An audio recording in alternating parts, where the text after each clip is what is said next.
Doctor Baba Saheb Ambedkar open university.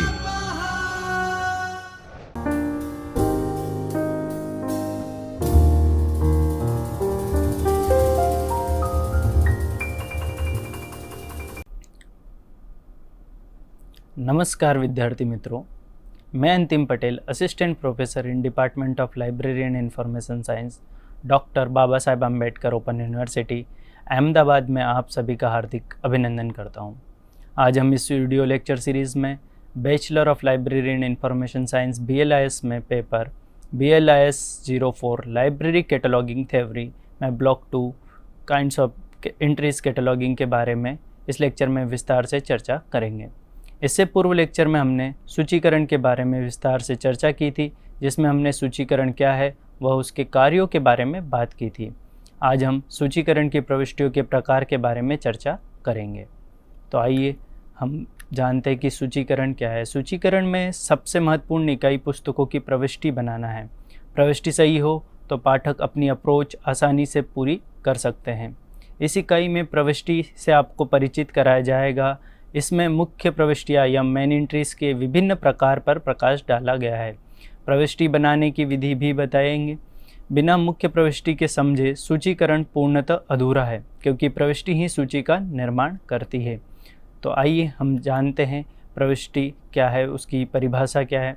सूची का निर्माण बिना प्रविष्टि के नहीं होता। जिस श्रृंखला की सुदृढ़ता उसकी कड़ियों की सुदृढ़ता पर निर्भर करती है, इसी प्रकार प्रविष्टियों की उपयोगिता तथा कार्यक्षमता पर ही सूची की उपयोगिता निर्भर करती है।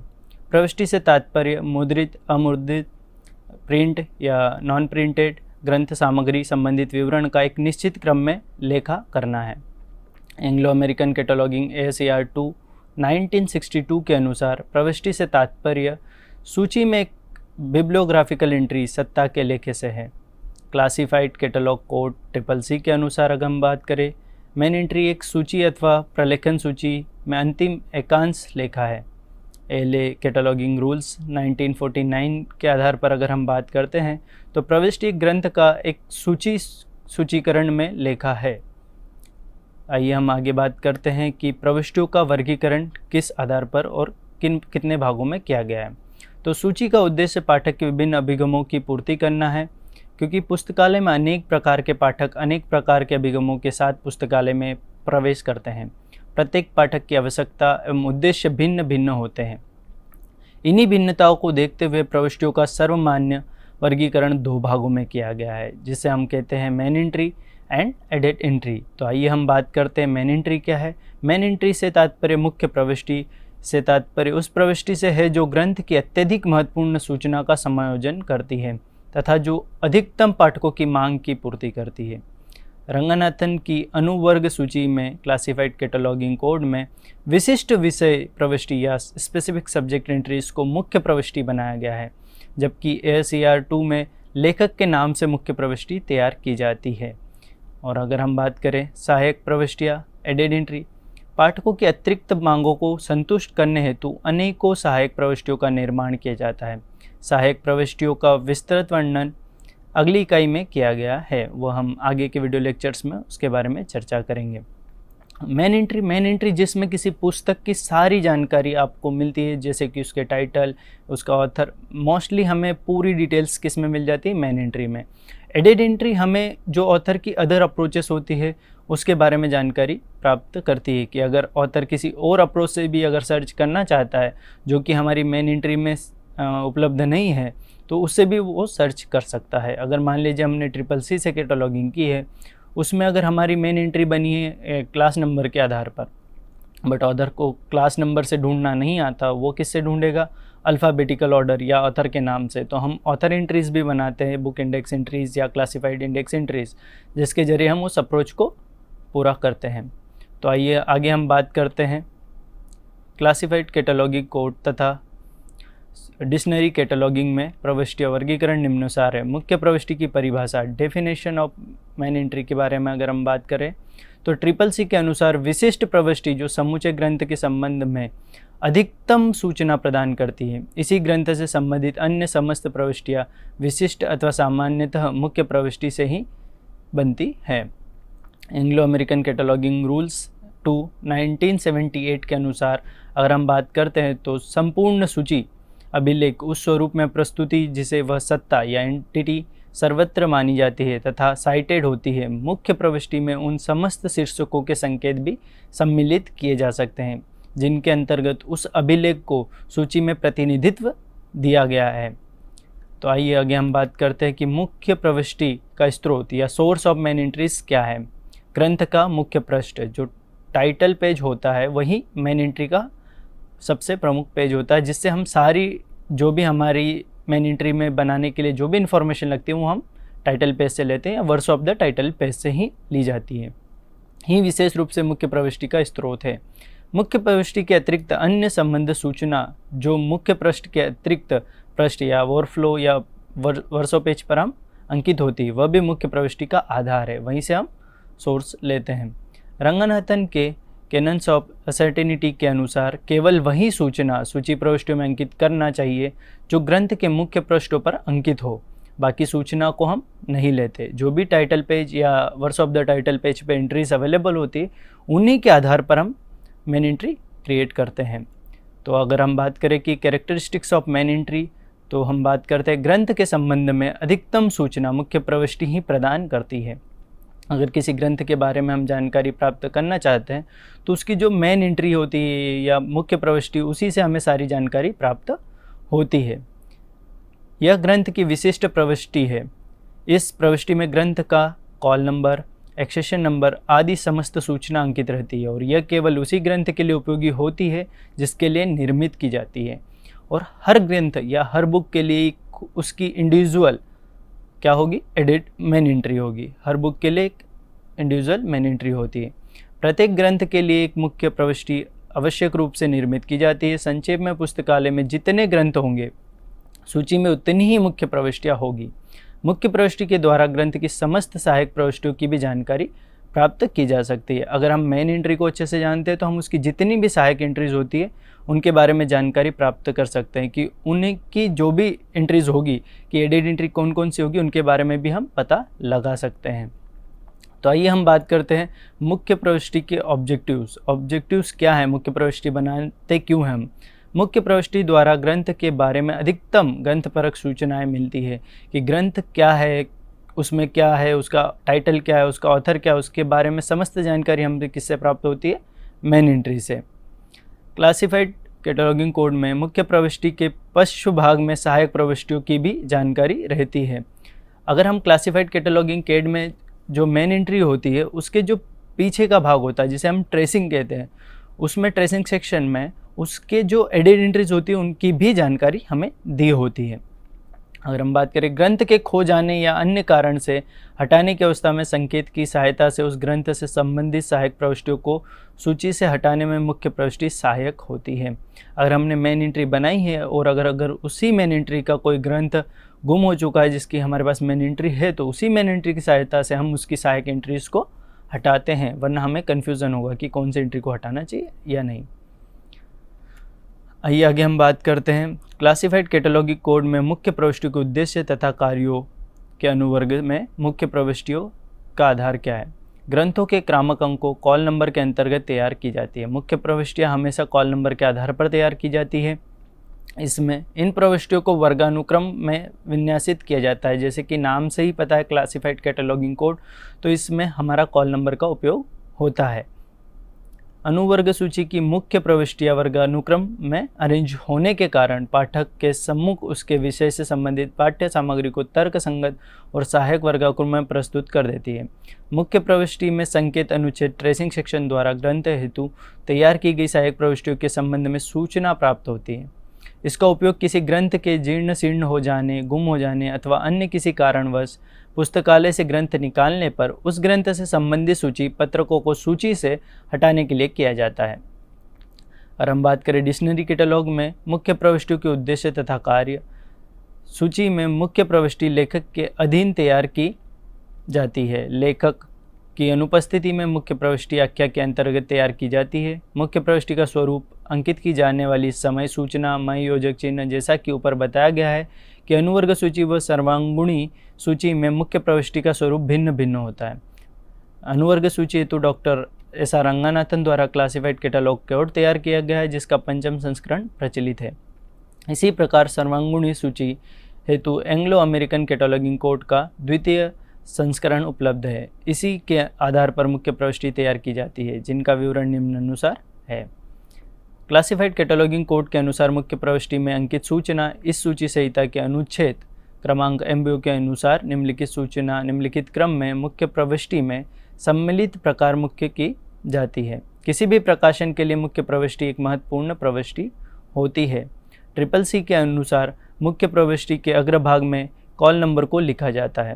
रंगानाथन की मान्यता है कि मुख्य प्रविष्टि में केवल वही विवरण दिए जाएं, बहुत ही आवश्यक कम से कम सूचनाएं मुख्य प्रविष्टि में हो में संकेत ट्रेसिंग मुख्य प्रविष्टि के पीछे दिए जाते हैं और उसी के आधार पर अतिरिक्त प्रविष्टियों का निर्माण किया जाता है। अगर हम बात करें इसके सेक्शंस के बारे में, तो इसमें सेक्शंस होते हैं 8, जिन 6 सेक्शंस होते हैं जिसे हम लीडिंग सेक्शन कहते हैं। हेडिंग सेक्शन शीर्षक से अनुच्छेद कहा जाता है, जिसे आख्या अनुच्छेद, note section, other section, accession number section and 6 tracing section. तो आइए हम बात करते हैं लीडिंग सेक्शन की। ग्रंथ का क्रामक अंक कॉल नंबर इस अनुच्छेद में अंकित किया जाता है। यह वर्गिक या वर्गीकार द्वारा पुस्तक के मुख्य पृष्ठ के पश्चिम भाग पर अंकित किया गया होता है। इसकी प्रविष्टि प्रथम शीर्ष रेखा से की जाती है। ग्रंथ अग्र अंग्र रेखक पर वर्ग अंक के पश्चात 2 अंकों का स्थान छोड़कर अंकित किया जाता है। वर्ग अंक तथा ग्रंथ के अंक के अंत में कोई चिन्ह अंकित नहीं किया जाता है। यदि कोई संग्रह अंक हो तो उसको ग्रंथांक के ऊपर अंकित किया जाता है। क्रामक अंक कॉल नंबर को पेंसिल से अंकित किया जाता है। शीर्षक अनुच्छेद, अगर हम हेडिंग सेक्शन की बात करें, सामान्यतः इसमें लेखक का नाम अंकित होता है किया जाता है, परंतु ग्रंथ होने पर सहायक कोलैबोरेटर्स का नाम अथवा ग्रंथ की आख्या की जाती है। अगर ग्रंथ में सहायक है, एडिटर्स है, तो हम उसके टाइटल का उपयोग करते हैं। शीर्षक अनुच्छेद अग्र रेखा से अगले रेखा पर द्वितीयक शीर्ष रेखा या सेकंड वर्टिकल से शीर्षक अनुच्छेद आरंभ होता है और उसी से सक्सेडिंग लाइंस चालू होती है, जिसमें प्रथम शीर्ष या फर्स्ट वर्टिकल अगर जो हमारा लाइन होती है उससे आरंभ होती है। हेडिंग सेक्शन में व्यक्तिगत नामों में कुल नामों सरनेम को पहले लिखकर तत्पश्चात व्यक्तिगत नाम या जिसे हम फोरनेम भी कहते हैं या फर्स्ट नेम भी कहते हैं को वृत्ताकार कोष्ठकों में सर्कुलर ब्रैकेट्स में बंद करके लिखते हैं। कुल नाम न होने पर व्यक्तिगत नाम को ही पहले लिखा जाता है। इससे पश्चात एक अन्य लघु कोष्ठक में बंद करके उक्त व्यक्ति का जन्म तथा मृत्यु वर्ष अंकित किया जाता है, जिनके मध्य में डेश लगाया जाता है। यदि मृत्यु वर्ष नहीं हो तो मात्र जन्म वर्ष ही अंकित किया जाता है। अंत में पूर्ण विराम लगाया जाता है। यदि शीर्षक में कॉर्पोरेट बॉडी का नाम हो तो समूचे होल बॉडी तथा उसके अंगों ऑर्गन्स के मध्य अर्धविराम का उपयोग किया जाता है। यदि वर्ष या अन्य कोई इंडिविजुअलाइजिंग एलिमेंट अंकित करना हो तो उसको सर्कुलर ब्रैकेट्स में बंद करके अंकित करते हैं। आइए हम बात करते हैं टाइटल सेक्शन। टाइटल सेक्शन में आख्या या टाइटल में से जो भी भाषा में आर्टिकल्स ए एंड द उनको हम हटाकर शब्दों को छोड़कर मुख्य पृष्ठों से आख्या जैसे है वैसी ही लिखी दी जाती है। यदि आख्या अधिक बड़ी है तो आवश्यकता अनुसार अनावश्यक विवरण आख्या के मध्य अंत में से निकाला जा सकता है, जिसका प्रतिनिधित्व आरंभ और मध्य में 3 बिंदुओं तथा अंत में इत्यादि शब्द अंकित करके किया जाता है। यदि टाइटल पेज पर टाइटल अपूर्ण हो अथवा अंकित न हो तो टाइटल को बोधगम्य बनाने के लिए सूचीकार द्वारा मुख्य शब्द प्रयुक्त किए जा सकते हैं। स्क्वायर ब्रैकेट्स में बंद करके अंकित किया जाना चाहिए उन शब्दों को। आइए हम बात करते हैं अगर सब टाइटल है तो क्या होना चाहिए। सब टाइटल को टाइटल के साथ अवश्य अंकित करना चाहिए, या अगर वैकल्पिक टाइटल है तो उसे भी हमें उसमें अंकित करना चाहिए, जो भी मेन टाइटल है उसके साथ। आइए हम बात करते हैं एडिशन। अगर एडिशन है तो प्रथम संस्करण को छोड़कर यदि अन्य संस्करण प्रकाशित होते हैं तो उसकी सूचना मुख्य प्रविष्टि में दी जाती है। जैसे उदाहरण तरह ले हम भारतीय संस्करण अवत्यों तथा पुनरावृत्तियों के संबंध में सूचना अंकित नहीं की जाती है। सहायक विवरण कोलैबोरेटर्स सहकारकों के विशुद्ध नाम तथा अति संक्षिप्त रूप में उनके कार्य इस विवरण में अंकित किए जाते हैं। अनुवादों के संबंध में यदि मुख्य पृष्ठ पर मूल भाषा का नाम अंकित हो तो उसको भी टाइटल अनुच्छेद में अंकित कर देना चाहिए। यदि किसी एक श्रेणी में दो सहकारक हो तो उन दोनों के नाम तथा शब्द से संयुक्त करके अंकित करना चाहिए। यदि दो से अधिक सहकारक हो तो केवल प्रथम का नाम अंकित करके तथा अन्य शब्द जोड़ देना चाहिए। यदि एक से अधिक श्रेणी के सहकारकों का नाम अंकित हो तो उपरोक्त नियमानुसार एक के बाद एक सबको अंकित किया जाना सकता है। उपयुक्त अनुच्छेद जिस रेखा पर समाप्त हो उससे आगामी रेखा पर द्वितीय शीर्ष के आख्या अनुच्छेद आरंभ होता है। अनुवर्ती पंक्तियों प्रथम शीर्ष से प्रारंभ होती है। आइए हम बात करते हैं मेन टाइटल एंड सब टाइटल अथवा एक्सप्लेनेटरी टाइटल के मध्य द्विबिंदु का उपयोग किया जाता है। वैकल्पिक आख्या को शब्द अथवा द्विबिंदु या अन्य किसी उचित ढंग से संबंध दिया जाता है। इसमें कनेक्टिंग वर्ड्स को स्क्वायर ब्रैकेट्स में बंद कर देते हैं, अंत में पूर्ण विराम लगा देते हैं। सहकारक या कोलैबोरेटर्स में सर्वप्रथम सहकारकों के नाम तत्पश्चात संक्षेप में उनका कार्य अंकित किया जाता है। यदि एक से अधिक श्रेणी के सहकारक ही दो उनके मध्य में अर्धविराम का उपयोग किया जाता है, अंत पूर्ण विराम अंकित कर देते हैं। और हम जैसे ट्रांसलेटर्स हैं तो TR, एडिटर्स हैं तो ED लिखते हैं। संस्करण विवरण या एडिशन के बारे में जब जानकारी प्राप्त अंकित करने के तत्पश्चात पूर्ण विराम अंकित किया जाता है, ED डॉट। ऐसे हम बात करते हैं नोट सेक्शन। नोट सेक्शन में टिप्पणियों ग्रंथ के संबंध में अतिरिक्त जानकारी प्रदान करती है। इसमें मुख्य प्रविष्टि में अंकित करना आवश्यक समझा जाता है। अनुवर्ग सूची में विभिन्न प्रकार की टिप्पणियों का वर्णन सूचीकरण में समझा जा सकता है। ग्रंथमाला या सीरीज़ के बारे में जानकारी सर्कुलर ब्रैकेट्स में बंद करके अंकित करना चाहिए और प्रत्येक के अंत में पूर्ण विराम अंकित करना चाहिए। जब भी हम सीरीज़ की बात करते हैं तो सीरीज़ ब्रैकेट्स में आएगी। हम बात करते हैं एक्सेशन नंबर। ग्रंथ के मुख्य पृष्ठ के पश्य भाग या वर्षों पर परिग्रहण द्वारा परिग्रहण संख्या या एक्सेशन नंबर सूची के इस अनुच्छेद पर लिख दी जाती है। परिग्रहण संख्या को प्रथम शीर्ष आरंभ करते हुए सबसे अंतिम रेखा पर अंकित करना चाहिए। इसके अंत में कोई चिन्ह अंकित नहीं किया जाता। संकेत अनुच्छेद या ट्रेसिंग सेक्शन की बात करें, इस अनुच्छेद में सहायक प्रविष्टियों के संबंध में सूचना अंकित की जाती है, जिससे सहायक प्रविष्टियों के बारे में जानकारी प्राप्त की जा सकती है। अतिरिक्त प्रविष्टियां या ट्रेसिंग में अन्य संलेखों के पूर्व श्रृंखला प्रक्रिया द्वारा प्राप्त विषय शीर्षक को लिखा जाता है। इसको मुख्य प्रविष्टि पत्रक के पीछे अंकित किया जाता है। प्रत्येक प्रविष्टि को लिखने के पश्चात पूर्ण विराम का उपयोग किया जाता है। आइए हम बात करते हैं SOR द्वारा मुख्य प्रविष्टियों के भागों को समझने में मुख्य प्रविष्टि के विभिन्न अनुच्छेदों को समझाना आवश्यक है। उक्त सूचना को सूची पत्रक में निम्नानुसार अनुच्छेदों में विभाजित करके अंकित करने का नियम है। आइए हम बात करते हैं कॉल नंबर, शीर्षक सेकंड। थर्ड की अगर बात करते हैं तो टाइटल सेक्शन, उत्तरदायी जिसमें कोलैबोरेटर्स, इम्प्रिंट इन्फॉर्मेशन आती है। फोर्थ सेक्शन की हम बात करते हैं तो कोलेशन जिसमें कि पृष्ठ संख्या आदि आती है। सीरीज़, अगर हम फिफ्थ सेक्शन की बात करें नोट्स या उसमें कंटेंट्स आदि जो भी आता है। या हम सिक्स सेक्शन की बात करें तो अंतर्राष्ट्रीय मानक संख्या ISBN नंबर या SSN नंबर हम जिससे बात करते हैं। सेवन्थ हम एक्सेशन नंबर की बात करते हैं। एट सेक्शन होता है ट्रेसिंग का। तो हम बात करते हैं कॉल नंबर। संख्या के मुख्य पृष्ठ के पीछे वर्गीकार द्वारा दिया जाता है, जो कि क्लासिफायर होते हैं उनके द्वारा लिखा जाता है। वहीं से सूचीकार इसे प्रविष्टि में अंकित करता है।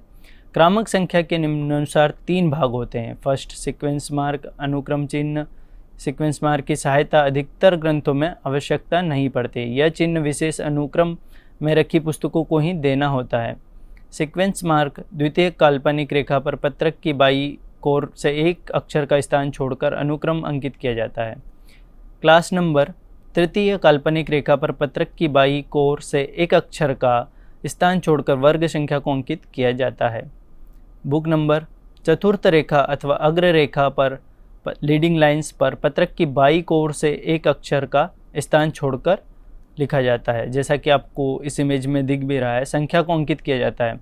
अनुक्रम चिन्ह वर्ग संख्या तथा ग्रंथ संख्या के अंत में कोई चिन्ह अंकित नहीं किया जाता है।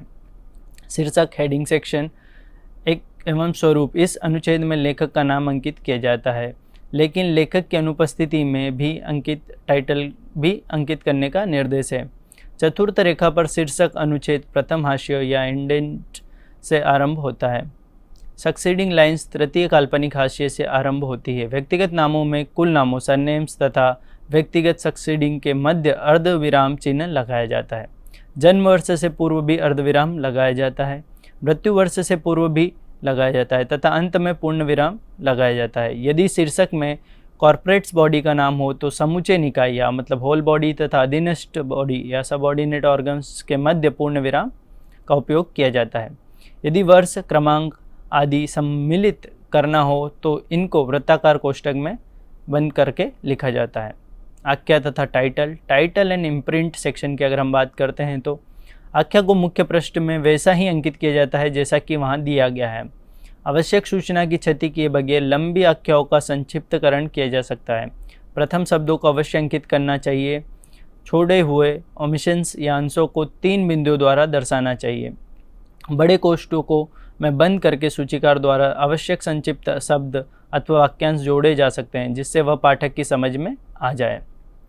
सब टाइटल्स की बात करें, उपाख्या को आख्या के साथ अवश्य अंकित किया जा सकता है। यदि उपाख्या लंबी और आख्या से भिन्न हो तो उसको छोड़ देते हैं।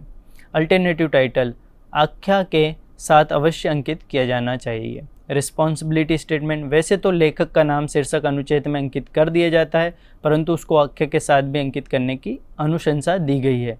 यदि ग्रंथ की रचना एक से अधिक लेखकों ने की है तो इन सभी लेखकों के नाम अंकित किए जा सकते हैं।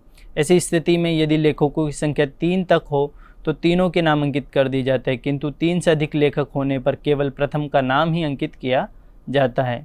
उसके पश्चात इटियोल लिखा जाता है। वाक्यांश को वर्गीकार कोष्ठकों या स्क्वायर ब्रैकेट्स में अंकित किया जाता है। अन्य उत्तरदायित्व विवरण या अदर रिस्पॉन्सिबिलिटी स्टेटमेंट्स इसके अंतर्गत सहकारक जैसे एडिटर्स आदि के नामों तथा कार्यों को संक्षिप्त किया जाता है। यदि एडिटर्स किसी विशिष्ट संस्करण से संबंधित होता है तो इसको एडिशन के पश्चात अंकित किया जाता है, अन्यथा उत्तरदायित्व विवरण के पश्चात अंकित करते हैं। सहलेखक की तरह एक श्रेणी के 3 से अधिक सहकारक होने पर केवल प्रथम का ही नाम अंकित किया जाता है और इसके पश्चात ईटीएल लिखा जाता है। वाक्यांश को वर्गीकार कोष्ठकों में अंकित किया जाता है। आइए हम बात करते हैं एडिशंस की। तो एडिशन संस्करण का क्रमांक अथवा नाम संक्षिप्त रूप में इस प्रकार अंकित किया जाता है कि अगर सेकंड एडिशन है तो 2ND ED लिखा जाता है। नवीन संस्करण, भारतीय संस्करण या आवृत्तियाँ, इम्प्रेशन तथा पुनरावृत्तियों के संबंध में सूचना करना आवश्यक नहीं माना जाता है क्योंकि एडिशंस तथा रिप्रिंट ग्रंथ के मूल पाठ में परिवर्तित ही नहीं की जाती। प्रकाशन विवरण पब्लिकेशन डिटेल्स में प्रकाशन स्थान, place of publication, publisher name या पब्लिशर ईयर को लिखा जाता है। प्रकाशन स्थान तथा प्रकाशक का नाम, यदि ग्रंथ के मुख्य पृष्ठ पर कई प्रकाशन स्थान अथवा प्रकाशकों के नाम अंकित हो तो साधारणतः केवल प्रथम को ही प्रविष्टियों में अंकित किया जाता है। प्रकाशक के नाम को अत्यंत संक्षिप्त रूप में अंकित करना चाहिए। यदि प्रकाशन विवरण संबंधी कोई सूचना किसी अन्य स्रोत से प्राप्त की जा गई है तो वर्गीकार कोष्ठक या ब्रैकेट्स में बंद करके अंकित करना चाहिए। प्लेस ऑफ पब्लिकेशन या प्रकाशक वर्ष, ईयर, संस्करण वर्ष अंकित किया जाता है। यदि संस्करण वर्ष तथा प्रकाशक विवरण वर्ष इम्प्रिंट ईयर में कोई अंतर हो अथवा कॉपीराइट ईयर दिया गया हो तो इसके सर्कुलर ब्रैकेट्स में जोड़ दिया जाना चाहिए एंड लास्ट में C कोष्ठक वाला कॉपीराइट वाला लगाना चाहिए। टाइटल आदि अनुच्छेद या टाइटल ETC सेक्शन जिस रेखा पर उपयुक्त अनुच्छेद समाप्त हो उसके आगामी रेखा पर इंडेंशन से आख्या आदि अनुच्छेद आरंभ होता है। सक्सीडिंग लाइंस प्रथम हाशिए से आरंभ होती है। मेन टाइटल तथा उपाख्या अथवा एक्सप्लेनेटरी टाइटल के मध्य द्विबिंदु का उपयोग किया जाता है। अल्टरनेटिव टाइटल को मुख्य आख्या से अलग करने के लिए द्विबिंदु या कॉलन्स शब्द अथवा अर्धविराम का उपयोग किया जाता है। उत्तरदायित्व विवरण रिस्पॉन्सिबिलिटी स्टेटमेंट अंकित करने से पूर्व स्लेश लगाया जाता है और अंत में बाय शब्द अंकित किया जाता है। अदर रिस्पॉन्सिबिलिटी में अंकित करने के लिए पूर्व सेमीकॉलम्स का चिन्ह लगाया जाता है और अंत में कोई उपयुक्त शब्द अथवा वाक्यांश को साकारक के कार्य को निर्देशित करके निरूपित करके साधारणतः ग्रंथ के मुख्य पृष्ठ पर अंकित होता है, जोड़ देना चाहिए। यदि एक से अधिक श्रेणी के सहकारक हो तो उनके मध्य में अर्धविराम का उपयोग किया जा सकता है। संस्करण विवरण अंकित करने से पूर्व तथा अंत में पूर्ण विराम तथा डेस्क और अंत में पूर्ण विराम अंकित किया जा सकता है। प्रकाशन विवरण में प्रकाशन स्थान देने से पूर्व डेश तथा प्रकाशक के नाम के पूर्व कॉलन और प्रकाशक के पूर्व अर्धविराम और प्रकाशक के वर्ष के अंत में पूर्ण विराम अंकित किया जाता है। भौतिक विवरण तथा ग्रंथमाला टिप्पणी आदि, फिजिकल डिस्क्रिप्शन एंड सीरीज। इस अनुच्छेद में ग्रंथ का भौतिक वर्णन प्रस्तुत किया जाता है, जैसे पृष्ठवादी विवरण तथा सीरीज नोट। पृष्ठ विवरण, इसमें पुस्तक की पृष्ठ संख्या दी जाती है। चित्र विवरण, सभी प्रकार के चित्रों, तालिकाओं आदि के लिए सचित्र शब्द अंकित किया गया है। आकार प्रकार, ग्रंथ की लंबाई सेंटीमीटर में अंकित कर दी जाती है, अर्थात यदि लंबाई 22 सेंटीमीटर है तो 23 सेंटीमीटर अंकित कर दिया जाता है। यदि ग्रंथ की चौड़ाई भी दी गई होती है तो मध्य गुणित x का चिन्ह लगाया जाता है। ग्रंथमाला विवरण, इस विवरण को सर्कुलर ब्रैकेट्स में बंद करके अंकित किया जाता है। यदि सूचना किसी अन्य स्रोत से प्राप्त की जाए तो उसको स्क्वायर ब्रैकेट्स में बंद करके अंकित किया जाता है। ग्रंथमाला विवरण में ग्रंथमाला का नाम तथा वॉल्यूम्स नंबर अंकित की जाती है। यदि ग्रंथमाला के साथ ग्रंथमाला का लेखक या सीरीज का लेखक भी है, संपादक का नाम भी दिया है, तो वह भी अंकित किया जाता है। यदि 2 या अधिक ग्रंथमालाएं दी गई है तो दोनों को सेमीकॉलम्स के चिन्ह से विभाजित कर दिया जाता है एवं दोनों ही ग्रंथमालाओं कोष्ठकों में लिख दी जाती है। कोलेशन तथा ग्रंथमाला, जिस रेखा पर उपयुक्त अनुच्छेद समाप्त हो उससे आगामी पंक्ति पर द्वितीय हाशिए से पृष्ठवादी विवरण अनुच्छेद आरंभ होता है। सक्सेसिंग लाइन्स में प्रथम हाशिए से आरंभ होती है। भौतिक विवरण के अंतर्गत सर्वप्रथम पृष्ठ संख्या अंकित की जाती है। तत्पश्चात यदि ग्रंथ में चित्र हो तो कॉलन लगाकर तत्व संबंधी सूचना अंकित करते हैं। सेमीकॉलम लगाकर ग्रंथ का आकार लिखा जाता है। इसी रेखा पर पूर्ण विराम और डेश लगाने के बाद ग्रंथमाला विवरण सर्कुलर ब्रैकेट्स में बंद करके अंकित करना चाहिए। टिप्पणी, नोट सेक्शन आदि। उक्त सूचना के अतिरिक्त अन्य सूचनाएं व आवश्यक सूचना व आवश्यकता अनुसार टिप्पणियों के रूप में अंकित की जाती है। टिप्पणियां जैसे या नोट, जिस रेखा पर उपयुक्त अनुच्छेद समाप्त हो उससे आगामी रेखा को रिक्त स्थान छोड़कर अगली पंक्ति पर इंडेंशन से प्रथम टिप्पणी अंकित की जाती है। अनुवर्ती पंक्तियां प्रथम हाशिए से आरंभ होती है। यदि एक अधिक टिप्पणी हो तो उपयुक्त भांति प्रत्येक का अलग पैराग्राफ दिया जाता है। कंटेंट्स, जिस रेखा पर उपयुक्त अनुच्छेद समाप्त हुआ हो उससे अगली रेखा पर हाशिए में अंतर्वस्तु अंकित की जाती है। टिप्पणी अनुच्छेद की अनुपस्थिति में फिजिकल डिस्क्रिप्शन के पश्चात एक रेखा रिक्त छोड़कर इसको अंकित करना चाहिए। अनुवर्ती पंक्तियां प्रथम हाशिए से आरंभ होती है। टिप्पणियां नोट्स देने से पूर्व एक रेखा रिक्त छोड़ देना चाहिए। कंटेंट, पैराग्राफ में विभिन्न मदों, आइटम्स को अथवा वॉल्यूम्स को अलग करने के लिए डेज का उपयोग किया जाता है। आइसबेन की अगर हम बात करें तो आइसबेन हमें उसी के नीचे आइसबेन लिखना होता है। एक्सेशन नंबर की बात करें तो परिग्रहण करता ग्रंथ की परिग्रहण संख्या एक्सेशन नंबर मुख्य पृष्ठ के पश्च भाग पर अंकित कर देता है, जहां से सूचीकार उसको नकल कर लेता है। इसको छिद्र से ऊपर वाली रेखा या पत्रक के बाईं कोर से एक अक्षर पर स्थान छोड़कर अंकित किया जाता है। जैसा कि आपको दिखाया गया है कि एक्सेशन नंबर कहाँ लिखा है, सारी चीज़ें आपको इसी में बताई गई है कि कौन कौन सी चीज़ें कहाँ पर लिखना है। आइए हम बात करते हैं ट्रेसिंग की। इस अनुच्छेद में किसी ग्रंथ के लिए निर्मित सहायक प्रविष्टियों के संबंध में सूचना अंकित की जाती है। समस्त संकेत को एक पैराग्राफ में छिद्र से ऊपर वाली रेखा पर द्वितीय हाशिए के आरंभ करते हैं। अनुवर्ती पंक्तियाँ प्रथम हाशिए से आरंभ होती है। यदि आवश्यक हो तो संकेत का शेषांक पत्रक के पीछे अंकित दिया जाता है। ऐसी स्थिति में छिद्र के नीचे पत्रक के अंत में नीचे पश्य शब्द अंकित कर देना चाहिए, जैसे कि उदाहरण में दी गई है। आपको दिख ही रहा सब्जेक्ट हेडिंग जो ऐड किया हुआ है, एडेड एंट्रीज, वो सारी चीज़ें यहाँ पर आती है। आपको दिखाया गया है जैसे प्रथम हाशिया क्या है, तो हमने आज देखा कि जैसे कि ASAR 2 के अलावा जो भी मेन एंट्रीज होती है उसका हमने एक देखा।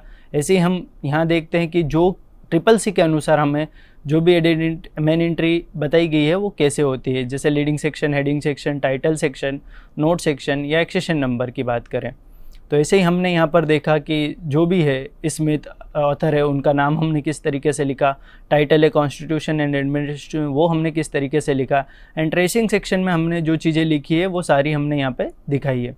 ये हमारे CCC के अनुसार main entry and added entry है। इसी तरह हमारे ASAR 2 के अनुसार हमने देखा कि मेन एंट्री कैसे होगी, मेन एंट्री में कौन कौन सी चीज़ें कहाँ पे आएगी, टाइटल प्रॉपर कहाँ पर है, पैरेलल टाइटल कहाँ पर है, या एसबीन को हमें कहाँ लिखना है। तो ये सारी चीज़ें आज हमने सीखी। आइए हम सारांश की बात करें तो हम पूरे इस सार पे पहुँचे कि मेन एंट्री में आज हमने सीखा कि जो मेन एंट्री में हम क्या क्या चीज़ें एडिट कर सकते हैं, कि हम मेन एंट्री में कौन कौन सी चीज़ें लेते हैं, मेन एंट्री जो ASAR2 के अकॉर्डिंग कैसे बनाई जाती है और CCC के अनुसार कैसे बनाई जाती है। तो हमने आज देखा कि ASAR2 में जब हम मेन एंट्री बनाते हैं तो वो ऑथर के अकॉर्डिंग होती है, बट CCC में किसके अनुसार होती है, क्लासीफाइड कोड के अनुसार, जो कि क्लासिफिकेशन नंबर के आधार पर होती है। तो आज हमने बेसिक डिफरेंस जाना कि मेन एंट्री CCC और ASAR2 में कैसे बनाई जाती है और उनका उपयोग क्या है, उसके बारे में हमने जानकारी प्राप्त की। और ऐसे ही मुख्य प्रविष्टियों को कैसे बनाया जाता है, कौन सी चीज़ कहाँ रखी जाती है, किस इंडेंट से आती है, ट्रेसिंग सेक्शन में क्या होता है, नोट सेक्शन में क्या होता है, इसकी हमने आज सारी जानकारी प्राप्त की। तो हम हमारे अगले वीडियो लेक्चर्स में एडिट एंट्री, जो कि हमारी इतर प्रविष्टियाँ हैं, उनके बारे में अधिक जानकारी प्राप्त करेंगे। उसके लिए आप सभी का आभार।